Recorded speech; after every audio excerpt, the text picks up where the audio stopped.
This is Dave. Dave thinks the water is empty. Dave is wrong.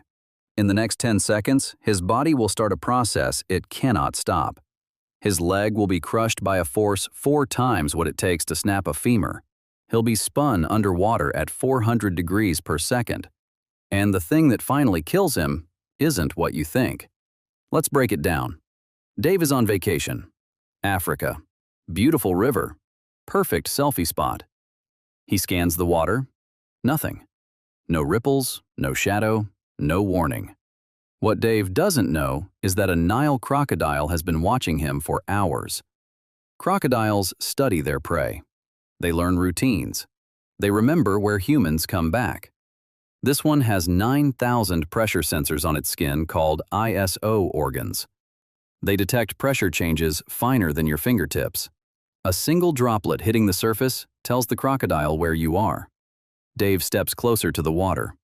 The sensors light up. The crocodile now knows his distance, his weight, and his angle in total darkness. Dave leans in for one more shot. A crocodile can launch from a dead stop at 8 meters per second. That's faster than Usain Bolt. From first movement to contact, the attack takes less than half a second. Human reaction time? A quarter of a second. Just to register the threat. Dave doesn't see it. Dave doesn't hear it. Dave doesn't think. The water explodes and Dave's vacation ends. Now the real problem begins. Dave's leg is now inside the strongest bite ever measured. 3,700 pounds per square inch. 16,000 newtons. A lion bites at 650. A tiger, 1,000. A great white shark tops out at 4,000. Dave's femur, the strongest bone in his body, needs 900 pounds of force to break. The crocodile is biting at 4 times that. But here's the twist. Crocodile teeth are not made for cutting. 60 cones, smooth and curved inward. Their job isn't to slice, it's to hold. Dave panics. Dave pulls. Every cone-shaped tooth now works like a fishhook in reverse. The harder Dave pulls, the deeper they dig. The mouth that closes with 16,000 newtons opens with almost nothing. You could hold its mouth shut with one hand, but once it's locked on you, no one is opening that. Dave's leg is no longer his.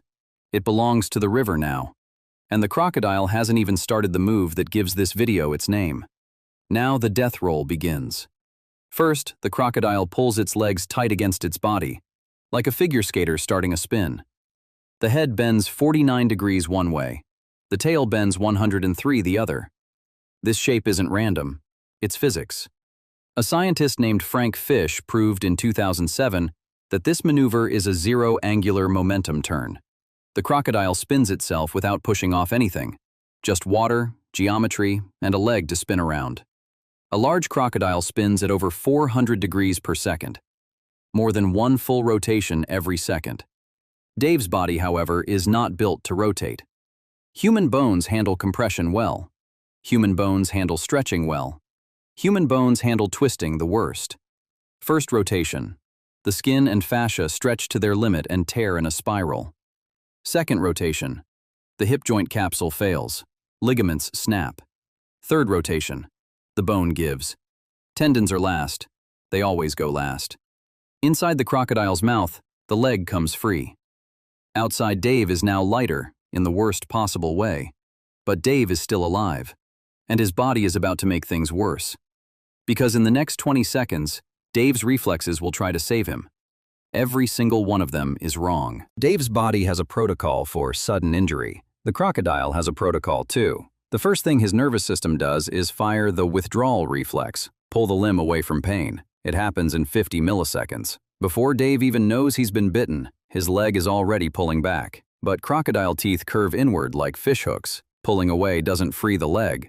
Pulling away tears it open. The harder Dave pulls, the more his own muscles work as a saw against the teeth. This is tug of war. Dave is one side, the crocodile is the other. The leg is the rope. At the same time, adrenaline floods his bloodstream. Heart rate spikes. Vision narrows. Pain disappears. Dave feels almost nothing. The body floods itself with endorphins to keep him fighting. A real survivor of a crocodile attack, Australian writer Val Plumwood described it as a centrifuge of black water. Time stretched. She felt no pain at all, which sounds merciful. It isn't. The femoral artery in Dave's thigh is the size of a garden hose. When it tears, blood pressure drops in under 30 seconds. Without a tourniquet, an adult bleeds out in 2 to 3 minutes. Dave doesn't have a tourniquet. Dave is in a river. But here's the strange part. The bleeding isn't what's going to kill him. His body has one more system it's about to activate. A reflex older than mammals walking on land. And once that reflex kicks in, Dave stops being a fighter. Dave becomes a passenger. The moment Dave's face hit the water, something ancient woke up. It's called the mammalian dive reflex. Every human is born with it, even Dave. When cold water touches the face, the body flips a switch. 3 things happen at once. 1. Heart rate crashes, from 100 beats per minute down to 30 or 40. 2. Blood vessels in the arms and legs slam shut. All the oxygen goes to the brain. 3. Breathing stops, automatically. No willpower required. This reflex was designed to save Dave's life if he ever fell into a frozen lake. But Dave is not in a frozen lake. Dave is in the mouth of a crocodile. At rest, a human can hold their breath for 90 seconds. But Dave is panicking, bleeding, burning oxygen. He has 20. When he can't hold it anymore, his throat does something brilliant.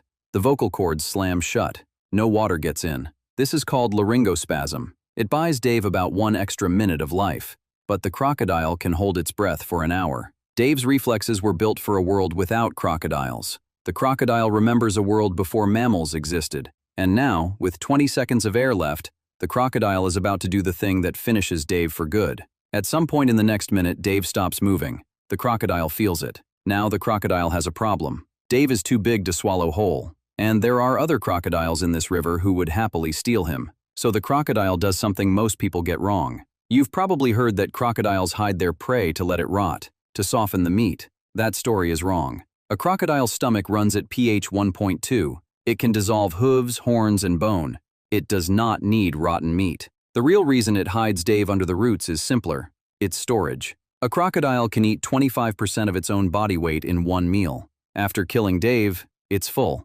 It saves the rest for later. But here's what the river does while Dave is wedged in the dark. Underwater, his connective tissue starts breaking down on its own. When the crocodile comes back tomorrow, the joints will already be loose, easier to pull apart. This isn't planned. It's just physics. The crocodile gets a softer meal by accident. Sometimes other crocodiles will join. They grip the same body. They spin in opposite directions.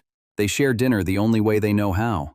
Let's go back to the moment Dave actually died, because the cause might surprise you. Most people assume the crocodile crushed him, or that he bled out, or that he drowned in the normal way. In 2016, Australian forensic scientists studied 10 years of fatal crocodile attacks. They found the real cause of death almost every time. It wasn't the bite. It wasn't the bleeding. It was drowning, but not regular drowning. There's a specific kind that only happens during a death roll. Scientists call it drowning by disorientation, and it happens because of one tiny structure inside Dave's skull, the semicircular canals, 3 fluid-filled loops in the inner ear that tell Dave which way is up. They work great when Dave is walking, running, falling. They were never built for 400 degrees per second of spin underwater. After one full rotation, Dave's inner ear sends garbage data to his brain. He doesn't know which way is up. He doesn't know where the surface is. Even if the crocodile let go right now, Dave couldn't find air. His lungs scream for oxygen. His brain says, inhale. His body obeys. But there's no air down here. There's only river. This is the real killer. Not the bite, not the blood, not even the water. It's the spin that tells his brain to drown. The crocodile didn't outmatch Dave's strength. It outmatched Dave's biology. And every reflex Dave was born with helped the river kill him faster. Dave is gone. The river keeps moving. Tomorrow, the crocodile eats again. Dave has unfinished business with other animals. Vote in the comments. Which one finishes him next?